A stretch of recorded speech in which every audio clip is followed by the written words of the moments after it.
ఈ నెల 7న శాంతియుత బంద్కు నిర్ణయం తాము అధికారంలోకి వస్తే మద్యపాన నిషేధం చేస్తామని గద్దెనెక్కిన గత ప్రభుత్వం మద్యం దుకాణాలను ప్రభుత్వ పరం చేసింది. వేలాది మంది ఇంటర్, డిగ్రీ చదివిన యువతను సేల్స్ మెన్లు, సూపర్వైజర్లను విధుల్లోకి తీసుకుంది. అయితే ఇప్పుడు కూటమి ప్రభుత్వం అధికారంలోకి రావడంతో సర్కారీ షాపులను మునుపటి మాదిరి ప్రైవేట్ మద్యం దుకాణాలుగా మార్చేందుకు రంగం సిద్ధం చేస్తున్నారు. దీనిపై 6 రాష్ట్రాల్లో మద్యం పాలసీపై అధ్యయనం చేశారు. తెలంగాణ పాలసీనే ఆంధ్రప్రదేశ్లో అమలు చేసేందుకు మొగ్గు చూపుతున్నట్లు సమాచారం.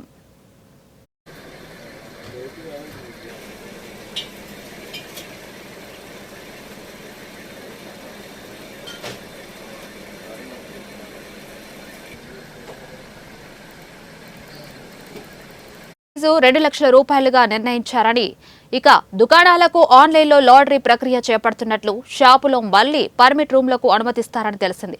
సెప్టెంబర్ 15న నోటిఫికేషన్ వెలువడుతుందని, అక్టోబర్ 1 నుంచి కొత్త మద్యం పాలసీ అమలవుతుందని తెలుస్తుంది. దీంతో రాష్ట్ర వ్యాప్తంగా ఉన్న మద్యం దుకాణాల సిబ్బంది ఈ నెల 7వ తేదీన శాంతియుతంగా బంద్ పాటించేందుకు సిద్ధమవుతున్నారు.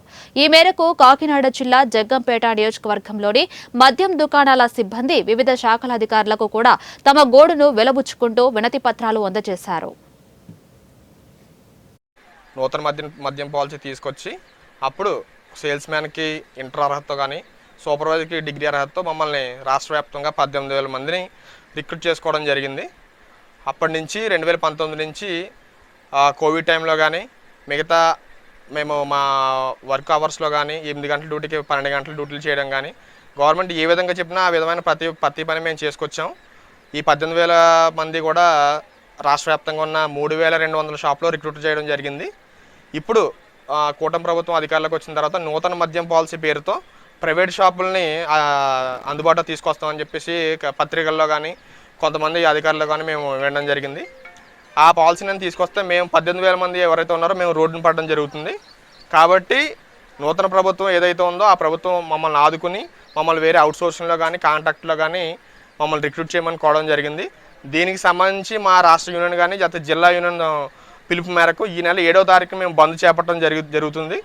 దానికి మా యొక్క రాష్ట్ర వ్యాప్తంగా ఉన్న యూనియన్ వారందరూ కూడా మిగతా వారందరికీ పర్మిషన్ ఇవ్వడం జరిగింది. నిన్న మన జిల్లా మా కండేపల్లి మండలం కానీ జగ్గంపేట మండలం ఉన్న ఎస్ఐ గారిని కానీ సిఐ గారిని కలిసి మా